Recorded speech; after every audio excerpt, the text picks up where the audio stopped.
dan 4 hal yang menjaminkan banyak rizki, bukan memudahkan rizki. Tolong Bapak Ibu hafal, 4 hal bukan menjaminkan rizki, bukan memudahkan rizki, tidak. 4 hal mendatangkan rizki kemari. Dan 4 hal bukan Allah kasih kemudahan berarti kita berjalan mencari rizki Allah kasih, tidak. Bukan dikasih kemudahan, tapi di mana saja kita ada, posisi kita di mana saja, Allah datangkan rizki kepada kita. Yang pertama, qiyamul lail, salat malam. Yang kedua, berbanyak istighfar waktu sahur. Kalau anda tidak salat malam, jangan tinggalkan istighfar waktu sahur. Waktu sahur kapan? Kira-kira 30 menit sebelum azan. Disitulah Allah sendiri memuji, Allah bangga dan senang terhadap orang yang sahur. Sampai ulama berkata, tidak ada ibadah yang terbaik di waktu sahur selain istighfar.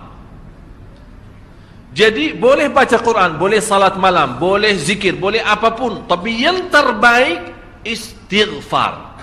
Fokus hanya istighfar. Astaghfirullah wa atubu ilaih, termasuk istighfar Allahumma anta rabbi la ilaha illa ant, yang Bapak Ibu tahu sayyidul istighfar, yang terutama, yang paling luar biasa. Allahumma anta rabbi la ilaha illa anta khalaqtani wa ana abduka wa ana ala ahdika wa wa'dika mastata'at a'udzu bika min syarri ma sana'at abu'u laka bi ni'matika alayya wa abu'u bi dhanbi faghfirli fa innahu la yaghfiru adh-dhunuba. Ya Allah, kalau kita fahami doa ini luar biasa. Oleh karena itu kata Rasulullah, barang siapa yang membaca sayyidul istighfar, kemudian di malam hari dengan keyakinan dia meninggal habis baca istighfar, masuk surga. Masuk surga. Berarti ini salah satu doa yang menjaminkan dengan mudah masuk surga. Jadi 4 hal yang mendatangkan rizki, bukan kita mencarinya, dia yang datang kemari. Apalagi saat mencari lebih mudah. Qiyamul lail, salat malam. Tapi dalam bahasa, mohon maaf Bapak Ibu, dalam bahasa Arab disebut qiyamul lail, bukan salat. Tapi kalau diterjemahkan dalam bahasa kita salat. Tapi kenapa di situ qiyamul lail? Diberikan qiyamul lail, qiyam artinya berdiri, berarti lama. Saking lama berdiri dikaitkan jadi qiyamul lail. Qumil laila ya ayyuhal muzammil. Apa terus? Qumil lail, berdirilah saat malam. Berdirilah, bukan salatlah malam, tidak, berdirilah malam hari. Itu dahsyatnya di situ berdiri. Qiyamul lail. Yang kedua, berbanyak istighfar. Yang ketiga, berbanyak sedekah. Sebenarnya bukan istilah berbanyak sedekah. Kadang-kadang orang bersedekah 100 juta, udah saya sudah bersedekah 100 juta. Bukan itu.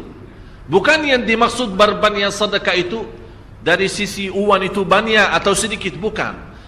Yang dimaksud rahasia sedekah, ta'ahudus sedekah, istiqamah bersedekah. Istiqamah. Itu tidak menjadi masalah besar maupun kecil, itu tidak menjadi masalah. Karena bagi Allah tidak ada artinya besar maupun kecil, kita tidak memberikan kepada Allah. Karena Allah Maha Kaya. Tapi rahasia sedekah itu kita terus menerus sedekah. Siang, pagi, malam, pagi, besok, terus minggu depan.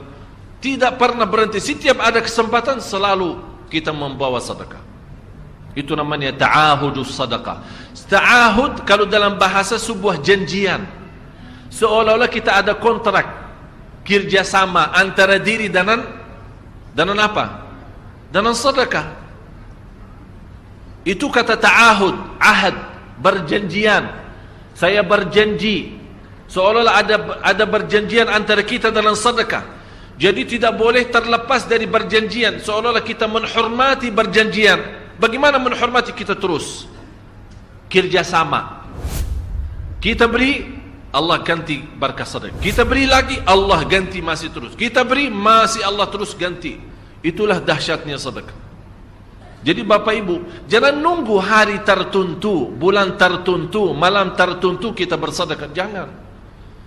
Setiap kita merasa ada berita baik, ada berita maupun ada berita buruk yang menyakiti perasaan kita, di rumah tangga kita, anak kita, suami kita, istri kita, apapun, langsung segera sedekah. Disitulah rahasianya. Ikatkan seolah-olah kita sudah membuat perjanjian antara diri dan sedekah.